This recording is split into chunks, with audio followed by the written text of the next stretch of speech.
Salam damai sejahtera buat kita semua.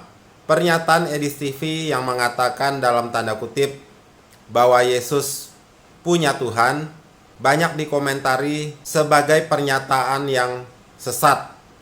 Seakan-akan merupakan suatu pemahaman aliran bidat yang sesat. Sebelum kita mengatakan hal demikian, apakah Edis TV benar-benar merupakan suatu sekte yang sesat? Kita tidak bisa langsung mengatakan demikian. Mungkin pemahaman kita yang belum sampai ke sana, atau kita selama ini monoton yang mengatakan bahwa Yesus itulah Tuhan. Jadi Yesus itu tidak punya Tuhan. Apakah benar demikian? Dengan kita mengesampingkan sendiri apa yang pernah dikatakan Yesus di dalam Alkitab. Kalau saya memiliki pemahaman dua kriteria seperti yang video kemarin yang sudah saya upload, bahwa kita harus melihat Yesus di dalam kekekalan. Sebelum Yesus datang ke dalam dunia, menyatakan dirinya, dia berada di dalam kekekalan. Dan setelah kematiannya di atas kayu salib dan bangkit lalu naik kembali ke sorga, Yesus menuju kekekalan dan dia menyatu dengan Bapa. Dia adalah Tuhan yang menyatu dengan keagungan Bapanya di sorga. Tetapi yang menjadi masalah, waktu Yesus datang ke dalam dunia, apakah Yesus dalam tanda kutip punya Tuhan? Ini merupakan perenungan bagi kita semua. Di dalam perenungan ini, saya mau memberi beberapa pertanyaan. Apakah kalau Yesus itu benar-benar Tuhan secara utuh, secara penuh, apakah Tuhan bisa dibunuh oleh manusia? Apakah Tuhan bisa disalibkan? Apakah Tuhan bisa dipukuli, diludahi oleh manusia? Kalau Yesus adalah Tuhan secara utuh, secara penuh, waktu Yesus datang ke dalam dunia, apakah di sorga sana tidak ada Tuhan lagi? Apakah di sorga sana kosong, tidak ada Tuhan, karena Tuhannya sudah datang ke dalam dunia? Ini merupakan perenungan bagi kita semua. Apakah Tuhan bisa mati? Apakah Tuhan yang Maha Kuasa itu, pencipta langit dan bumi, bisa ditindas oleh manusia? Dia yang Maha Kuasa itu apakah bisa dianiaya oleh manusia? Ini adalah suatu fakta bagi kita semua. Kita tidak bisa menutup pengertian kita untuk bisa memahami fakta yang sesungguhnya yang terjadi, apa yang dialami oleh Yesus. Jadi siapakah yang mati itu? Siapakah yang bisa dianiaya itu? Bukankah Yesus itu adalah manusia? Jika dia manusia, yang kudus dari Allah itu telah datang ke dalam dunia menjadi manusia. Jika dia manusia, maka namanya manusia pasti punya Tuhan. Yesus punya Bapa yang harus dia patuhi. Dia berjuang sebelum penyaliban.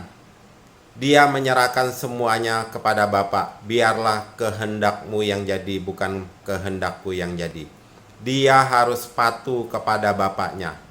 Bukankah kita di dalam Alkitab sering membaca bahwa Yesus mengatakan dirinya bahwa dia adalah anak manusia? Jika dia menyatakan dirinya sebagai anak manusia, punya darah dan daging, maka Yesus adalah benar-benar manusia. Walaupun ada unsur ilahinya, tetapi dia adalah manusia secara utuh. Dia punya darah dan daging. Kalau kita baca di Markus 10 ayat 33, katanya, sekarang kita pergi ke Yerusalem dan anak manusia akan diserahkan kepada imam-imam kepala dan ahli-ahli Taurat. dan mereka akan menjatuhi dia hukuman mati, dan mereka akan menyerahkan dia kepada bangsa-bangsa yang tidak mengenal Allah. Ayat yang ke-34-nya, dan ia akan diolok-olokkan, diludahi, disesah, dan dibunuh, dan sesudah 3 hari ia akan bangkit. Apakah Allah yang Maha Kuasa itu bisa diserahkan kepada imam-imam kepala, ahli-ahli Taurat, dan mereka akan menjatuhi Allah itu dengan hukuman mati? Apakah Allah itu bisa dianiaya oleh manusia? Coba kita jawab. Tidak mungkin bisa. Jadi yang dianiaya itu adalah unsur ilahinya Yesus sebagai manusia. Karena kitab suci sendiri mengatakan bahwa di kitab 1 Yohanes 4 ayat yang kedua dengan jelas memberitahukan kepada kita bahwa demikianlah kita mengenal roh Allah. Setiap roh yang mengaku bahwa Yesus Kristus telah datang sebagai manusia berasal dari Allah. Jadi setiap kita yang mengatakan dan mengakui bahwa Yesus Kristus telah datang sebagai manusia berasal dari Allah. Itu berarti suatu kebenaran mutlak dari sorga bahwa Yesus Kristus adalah didatangkan sebagai manusia. Bahwa Yesus Kristus adalah manusia waktu di dunia ini. Jadi kalau dia keberadaannya sebagai manusia, otomatis dia punya atasan yang harus dia patuhi, yaitu Bapa di sorga. Bapa di sorga itulah Tuhan yang maha kuasa, yang sempurna itu, yang maha mulia itu, yang telah mengutus firman-Nya, yang telah menjadi manusia, yaitu manusia Mesias yang telah dijanjikan itu. Jadi apakah salah jika kita mengatakan bahwa Yesus dalam tanda kutip punya Tuhan? Memang dia punya Bapa di sorga yang harus dia patuhi. Yang lebih tinggi, bahwa Yesus sendiri telah mengatakan bahwa Bapa lebih besar dari dirinya, yaitu di Yohanes 14 ayat yang ke-28. Ini perkataan Yesus, "Kamu telah mendengar bahwa aku telah berkata kepadamu, aku pergi, tetapi aku datang kembali kepadamu. Sekiranya kamu mengasihi aku, kamu tentu akan bersuka cita, karena aku pergi kepada Bapa-Ku, sebab Bapa lebih besar daripadaku." Jadi Bapa di sorga itulah Allah yang sesungguhnya, dan Yesus adalah firman-Nya yang telah menjadi manusia. Yesus merupakan putra tunggal yang dilahirkan dari Allah. Dia bukan ciptaan, tapi dia adalah keturunan Allah yang merupakan putra tunggal yang sah sebagai ahli waris kerajaan sorga. Segala kemuliaan Bapa keagungannya diberikan kepada Yesus. Dan di Kisah Para Rasul 2 ayat 36, jadi seluruh kaum Israel harus tahu dengan pasti bahwa Allah telah membuat Yesus yang kamu salibkan itu menjadi Tuhan dan Kristus. Jadi Yesus setelah mati disalib, bangkit, dan kembali naik ke sorga. Dia kembali menjadi Tuhan, menyatu dengan Bapa di sorga. Sebab di kitab Wahyu juga jelas memberitahukan kepada kita, yaitu di Wahyu 21 ayat yang ke-6 sampai yang ke-7. Firman-Nya lagi kepadaku, semuanya telah terjadi. Aku adalah Alfa dan Omega, yang awal dan yang akhir. Orang yang haus akan kuberi minum dengan cuma-cuma dari mata air kehidupan. Barang siapa menang, ia akan memperoleh semuanya ini, dan aku akan menjadi Allahnya, dan ia akan menjadi anakku. Ini adalah perkataan Tuhan Yesus. Siapakah Alfa dan Omega, yang awal dan yang akhir, yang mengatakan firman ini? Kita bisa baca di Wahyu pasal 1 ayat yang ke-17 sampai 18. Ketika aku melihat dia, tersungkurlah aku di depan kakinya, sama seperti orang yang mati. Tetapi ia meletakkan tangan kanannya di atasku lalu berkata, "Jangan takut, aku adalah yang awal dan yang akhir." Nah ini. "Dan yang hidup, aku telah mati, namun lihatlah, aku hidup sampai selama-lamanya. Dan aku memegang segala kunci maut dan kerajaan maut." Siapakah yang telah mati? Bukankah dia Yesus? Dia telah mati lalu bangkit dan hidup sampai selama-lamanya menuju kepada kekekalan. Dia berasal dari kekekalan. Waktu datang ke dalam dunia, dia menjadi fana dan mati. Tetapi dia bangkit dan hidup kembali dan menuju kepada kekekalan. Dari kekekalan sampai kekekalan. Dia yang awal, dia yang akhir. Dia Alfa dan Omega. Dialah Yesus Sang Firman yang keluar dari Bapa.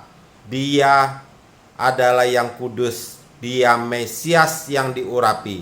Yesus bukan nabi, tetapi Yesus adalah putra tunggal. Kenapa disebut putra tunggal?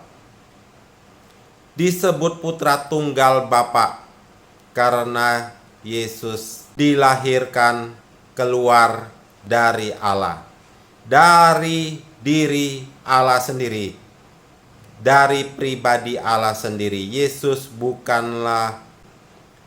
bukanlah nabi, tetapi Yesus adalah Sang Mesias yang diurapi, yang dikandung dari Roh Allah, dari Roh Kudus. Tetapi dia adalah maha suci, maha kudus. Tetapi dia harus lahir ke dalam dunia menjadi fana, menjadi sama seperti manusia. Yaitu di Filipi 2 ayat 6-11.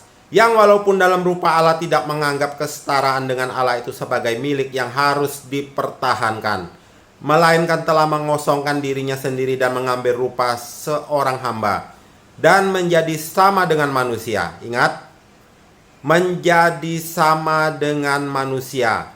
Dan dalam keadaan sebagai manusia, ia telah merendahkan dirinya dan taat sampai mati, bahkan sampai mati di kayu salib.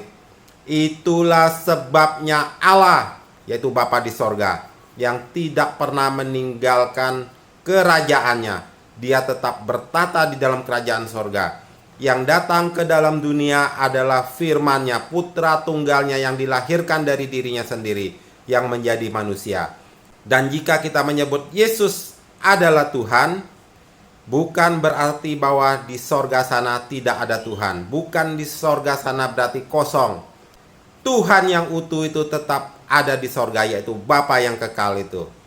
Itulah sebabnya Allah sangat meninggikan dia dan mengaruniakan kepadanya nama di atas segala nama, supaya dalam nama Yesus, ingat ini, dia putra tunggal, telah diberi ahli waris kerajaan sorga, supaya dalam nama Yesus bertekuk lutut segala yang ada di langit, dan yang ada di atas bumi, dan yang ada di bawah bumi, dan segala lidah mengaku Yesus Kristus adalah Tuhan, bagi kemuliaan Allah Bapa. Jadi semua kemuliaan Bapa itu diberikan kepada Yesus karena Yesus sudah menang.